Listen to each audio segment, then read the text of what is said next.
Donc, j'ai actuellement en ligne de la TV internationale M. Ahmed El Nassif, journaliste, mais aussi écrivain, mais aussi un expert économique. M. Ahmed El Nassif, bonsoir. Bonsoir à vous, monsieur. Comment vous avez vu l'augmentation de revenus record du canal de Suez durant ces derniers mois? Les chiffres sont très clairs.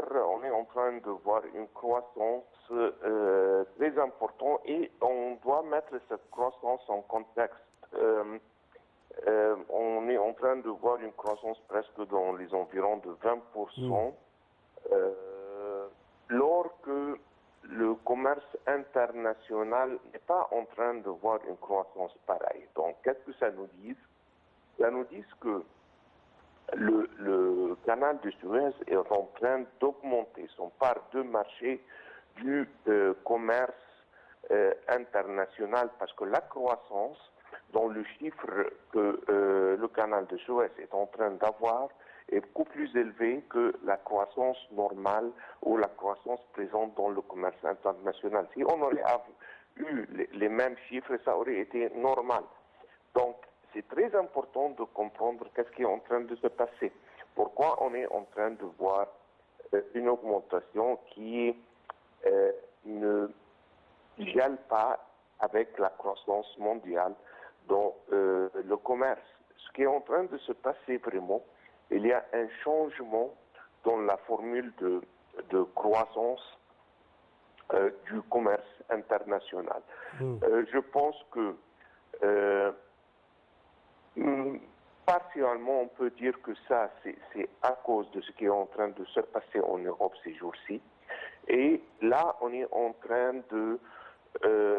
où ça va être très important pour l'administration du canal de Suez, parce que cette guerre qu'on est en train de voir en Europe va finir un jour. Je ne sais pas quand, peut-être dans un mois, peut-être dans un an, mais ça va finir. Il n'y a jamais eu une guerre qui est restée pour toujours. Donc, le challenge, ça va, et le défi, ça va être comment est-ce qu'on peut garder cette croissance, même si l'état du commerce ou l'état de l'Europe se calme et revient à où est-ce qu'elle était avant la guerre. Bien sûr que ce que l'État égyptien a fait, des investissements, les améliorations que on a fait pour le canal, tous ces projets de profondeur, de doubler, que ça part dans les deux sens, ça aide énormément à le canal d'être capable d'accepter et de gérer cette croissance. Donc ça c'est excellent. On était un peu préemptif ici et on est prêt pour recevoir le volume de navires qui est en train d'augmenter. Ouais, il y a toujours des projets visant à rendre le canal de Suez à être un canal vert, à être un canal basé sur l'énergie verte, l'énergie renouvelable.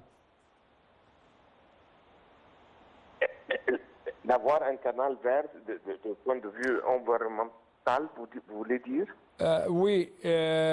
Comment ça va de plus en plus encourager les grandes compagnies de shipping de navires de prendre le passage du canal de Suez? Comme vous savez, il y a une sorte de transformation verte au niveau mondial. Et ça dans la lutte contre le changement climatique. Écoutez, je ne sais pas la réponse à votre question, c'est ça la vraie chose. Ouais.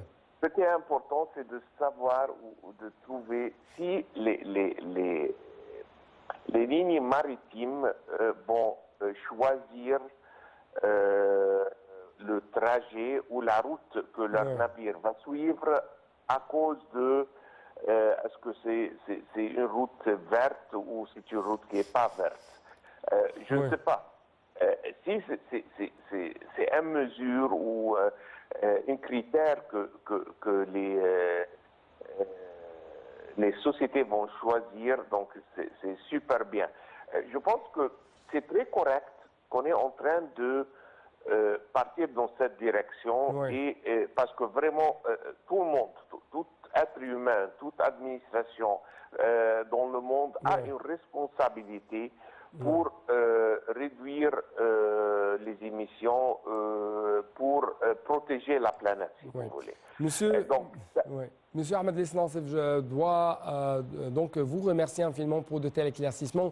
Malheureusement, je n'ai plus de temps pour vous donner plus d'espace afin de nous donner plus d'explications concernant les différentes dimensions du canal de Suez. Et quand même, il y avait des questions concernant les réseaux routiers, les réseaux ferroviaires, les trains électriques rapides qui vont relier la mer Rouge et la Méditerranée. L'impact de ça quand même sur la compétitivité de l'Égypte en général, quand même sur la compétitivité du canal de Suez, en particulier sur le plan géostratégique et commercial. Donc, merci encore une fois pour vous. Et c'est la même chose pour vous, chers téléspectateurs. Merci à vous et bonne journée. Merci beaucoup, monsieur. Merci, chers téléspectateurs, et à la prochaine.